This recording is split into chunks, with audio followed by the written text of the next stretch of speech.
Good afternoon, everybody. Welcome to the main auditorium. How can architecture and public space capture the essence of a city? That is the conversation that we're all about to have. We start this afternoon with a keynote conversation. Let me just show you around the main auditorium in case you're not familiar with it. Some walking is required. If you are close to this microphone here, you'll need to use it for the Q&A. There is a microphone here for the Q&A as well. Stand up, the mic is live, no need to tap it, no need to say un, dos, tres. They are working, I promise you. I wouldn't do that to you. And the microphone there. Hello, good afternoon. Are you ready for the Q&A? Oh, okay, great. Do I need to send a doctor in that direction? Are you okay? All right, fantastic. Don't scare me like that. All right.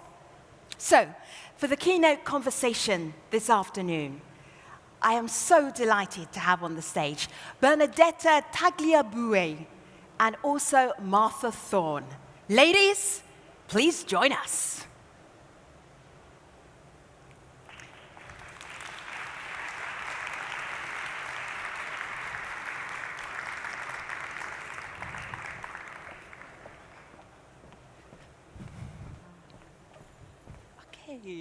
Benedetta, here we are again together. It's a pleasure for me to welcome you, or you to welcome me to your city. We're going to talk about public space in cities, but introduce yourself. Tell us a little bit about your work first. Well, I'm Benedetta Tagliabue. I arrived here as a young architect from Italy. And then it was 30 years ago, and I'm still here working as an architect in Barcelona and in many other places in the world. So I think I'm an Italian from Barcelona, but very cosmopolitan. And Benedetta, I know you've also spoken at graduation at my school, i.e. School of Architecture and Design. And you bring out several themes in all our conversations. And of course, public space is one of those important ones. There are many concepts of public space, and there's a lot of knowledge that we can bring to public space. Why don't you start the conversation? Because you were telling me this morning something about Venice, which is a place close to your heart and to all of our hearts. Well, actually, I studied in Venice, and I learned a lot about that city directly because I love it.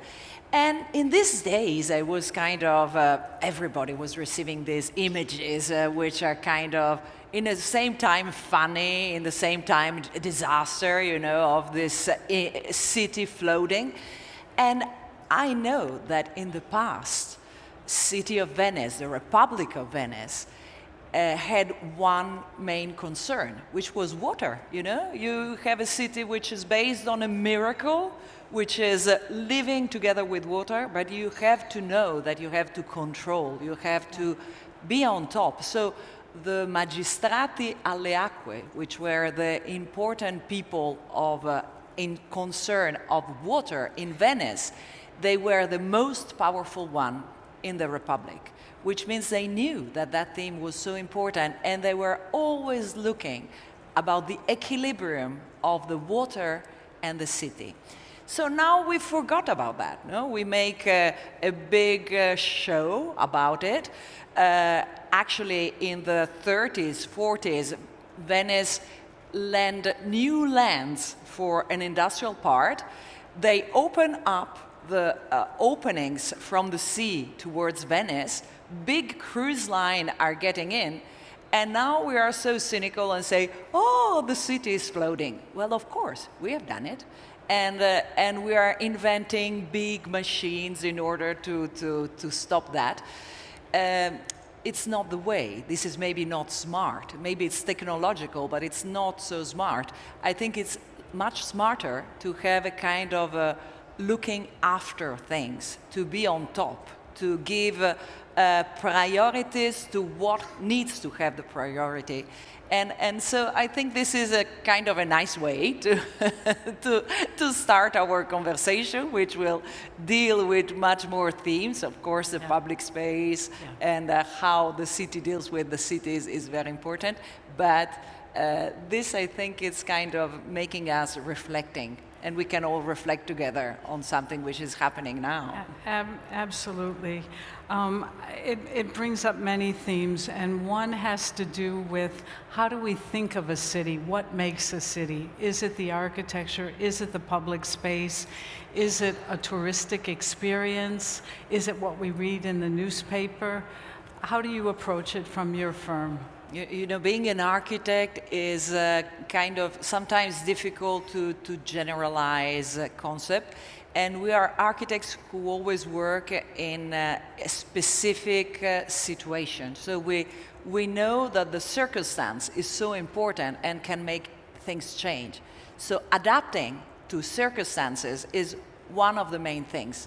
But also the main thing is to keep in mind that you're mainly doing a transformation which is dealing with the happiness of people. So this is also something which we always keep in mind. And the physical way that this can happen in different places can be different, no? And going around in the world, we have this possibility of bringing ideas which maybe are working very well in some place, adapting to other places, and trying to see how they work. No? Because there's not one formula that you can bring all over the world and say, this is perfect everywhere. No, there are formulas that you have to adapt. And the adaptation to us, which are designers and architects, is the fun part. We love to have different solutions and different ways of acting in different parts of the world. But Benedetta, there has to be something sort of universal in when you talk about making people happy. And maybe it's not formally the same solution, but what makes people happy in a public space? What are you trying to achieve? Is it the ability that they can interact with it, that they can control it? What is it? Because if formally, or how you approach the concept of public space in different countries, as you build in China as well as in Europe, there has to be an underlying essence. That this is something, I think this question is the one we are keeping inside us, because it's not a question you can say, this and this and this makes people happy. That's it.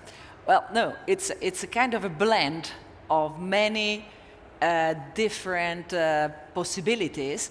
And I try to discover it little by little in the many experiences we have, looking at other ways of acting in the city, trying to discover every time we do a new project.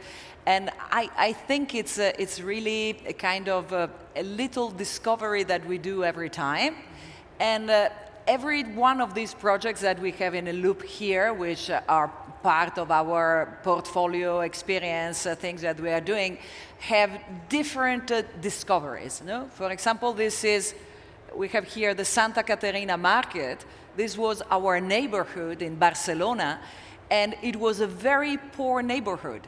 And we decided to live here, but when we had the opportunity to act as architects here, it was really trying first to understand the situation, what had been happening in history, why the piece of city was running down, how we could respond to this.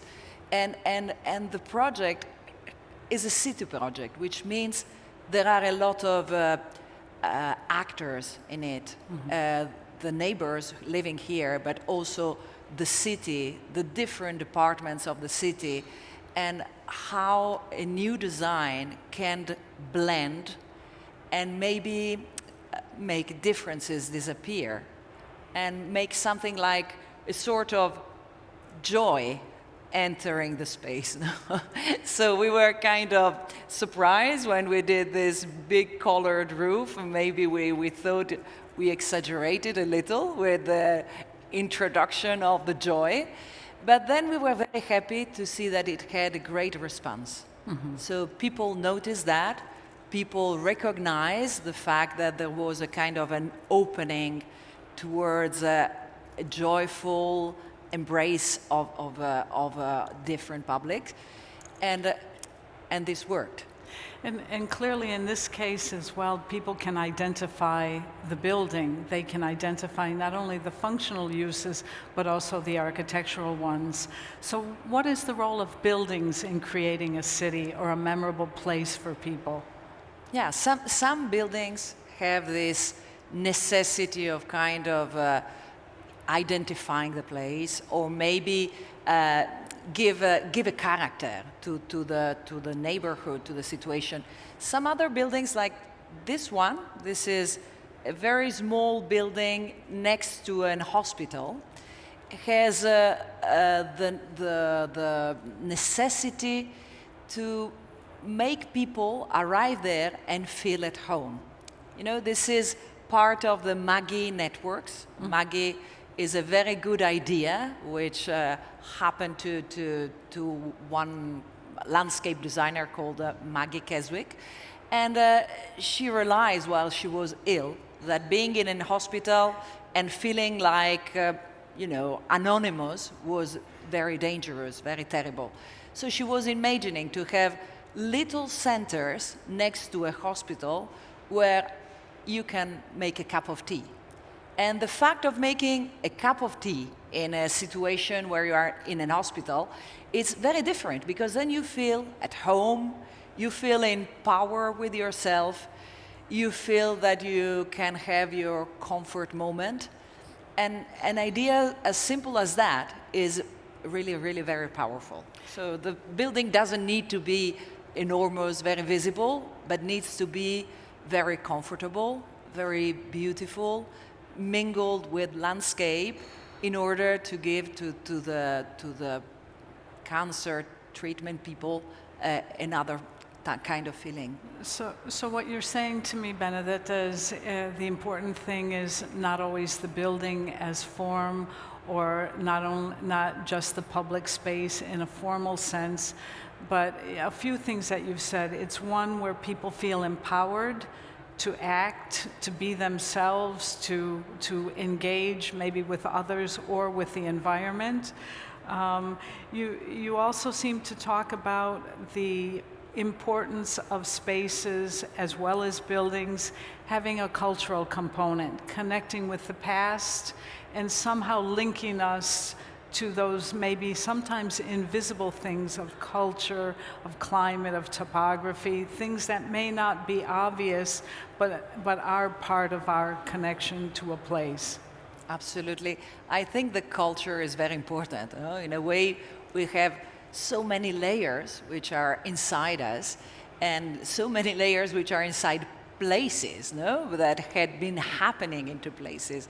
So whenever we act, we love to look at the past and look at past maps and understand what had been happening on the place, because usually places have a strong personality, and sometimes we don't see it. But what about the current users? They may not even be aware of that. Does that bother you? The current users of a space may not know the history, may not be aware of it. Not consciously maybe, but I think things are kind of there, So also when you are transforming a place, it's kind of important to try to understand it first and then be able to make the transformation. Mm-hmm. So for example, we have been working also in existing places like the harbor in Hamburg.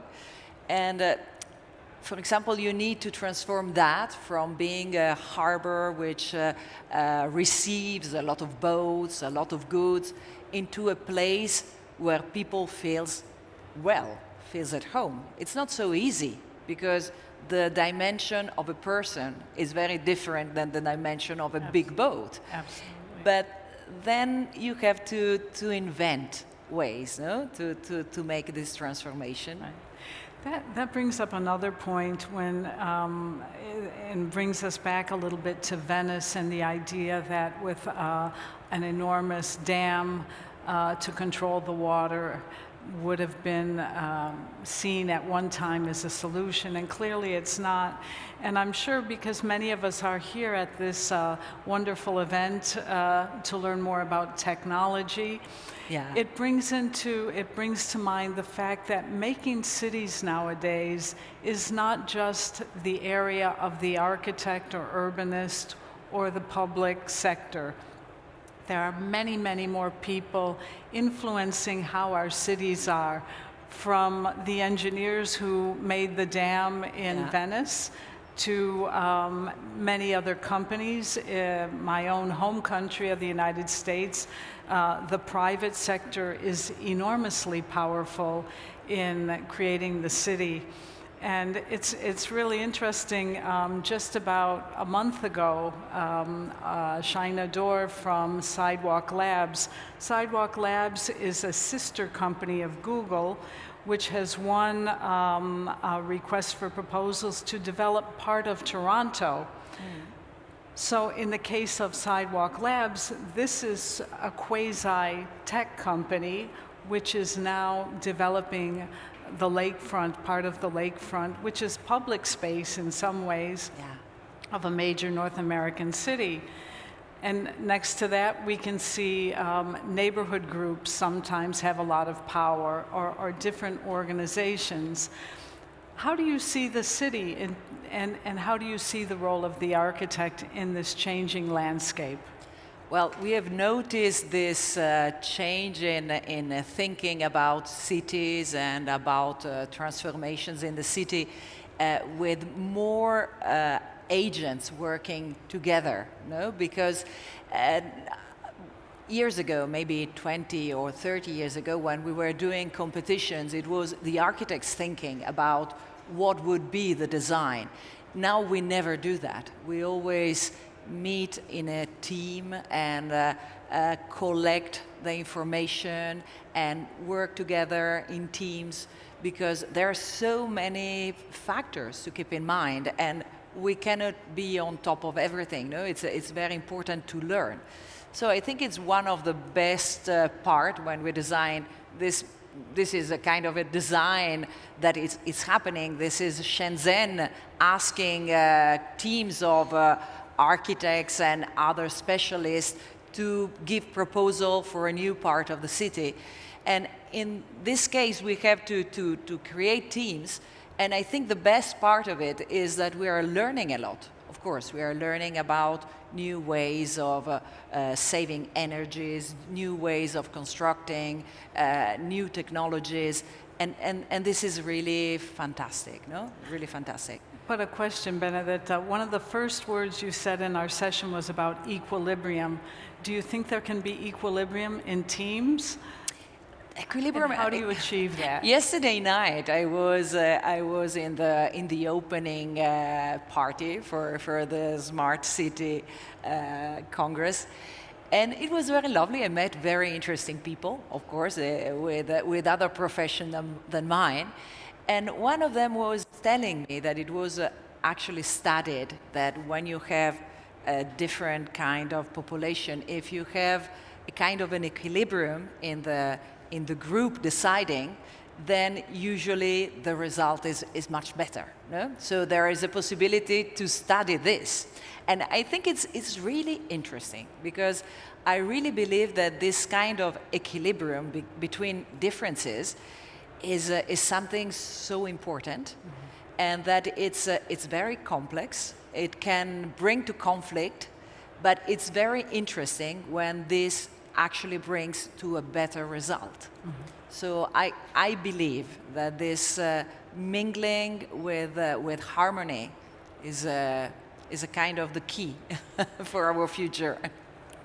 So that brings me back to another point. If you have a lot of diversity, diverse points of view, people from different places coming together and creating a new project, and as you said, it's not always in harmony. On the other hand, another question is, would you lose the identity of a place if it is so? This is not so easy, no?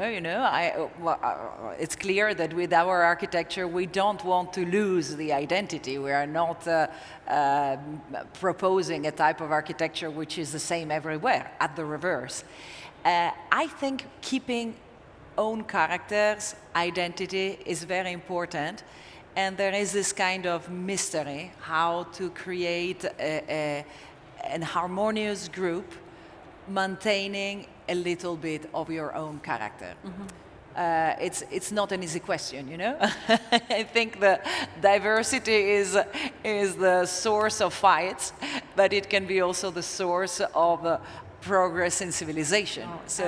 Absolutely, and I think especially when we think of diversity, an Italian and a North American sitting here on stage in front of people from many other places, it's really exciting.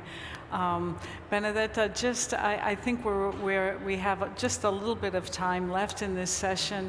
Talk to me a little bit more about how you see the city of the future and the role of public space in the city of the future, especially because we see lots of changes, lots of unrest around the world. What is your hope and what do you expect? Well, it's not so easy when I have a question like this, and I say, oh, I'm afraid. It's not so difficult to say what is the city of the future. But for example, these drawings are corresponding to a proposal we are doing for the development of a region at north of Chengdu in China. And what we tried when we were asked to how to develop this valley, to follow the lines of the valley, to make maybe new cities which were understanding the topography, which were understanding the culture, which were kind of embracing. And when we had to respond to this theme of new cities, better lives, when we did the Shanghai Expo in China, we responded with a building made of wicker, because we thought that an idea is that the better cities, or the cities of the future, should integrate in some ways the countryside. You know, that very big part of our humanity, our land, our globe, which seem to be now excluded from these cities where we are told that more and more people will live. So I think in some way we have to invent how to integrate the countryside in the city. And we are doing that, no? We are introducing parks. We are understanding how parks and built environment should integrate. You know, it's not so useful to do an enormous park and then the city, because you need a certain dimension so that the people can go to the public space. Integrate public space where people can meet, where people can see each other, can invent some activities together. And everything is about also the dimension. So I think this is a kind of a question that many different professionals will give with different physical solutions. But I think it's very important to have a city which is trying to integrate the countryside. I don't know how. No? We have to think about it all together. And Benedetta, I think that's a particularly beautiful thought to end on, because it also points to what good design is. And good design has that ability to solve many problems or deal with many issues at the same time. And in contrast to Venice, where a dam was supposed to do one thing, which it couldn't do and is doing nothing else, is really a big failure. But the idea, if public space can be not only a place for people to gather, it can be an expression of culture, it can contribute to the quality of the natural environment, and as you say, if it can link us somehow our roots in the city to that 98% or 97% of the world, which is non-city, then it seems to be doing a very good job. Benedetta Tagliabue, thank you so much for being with us. Please join me in thanking Benedetta. Thank you, Marta. Fantastic.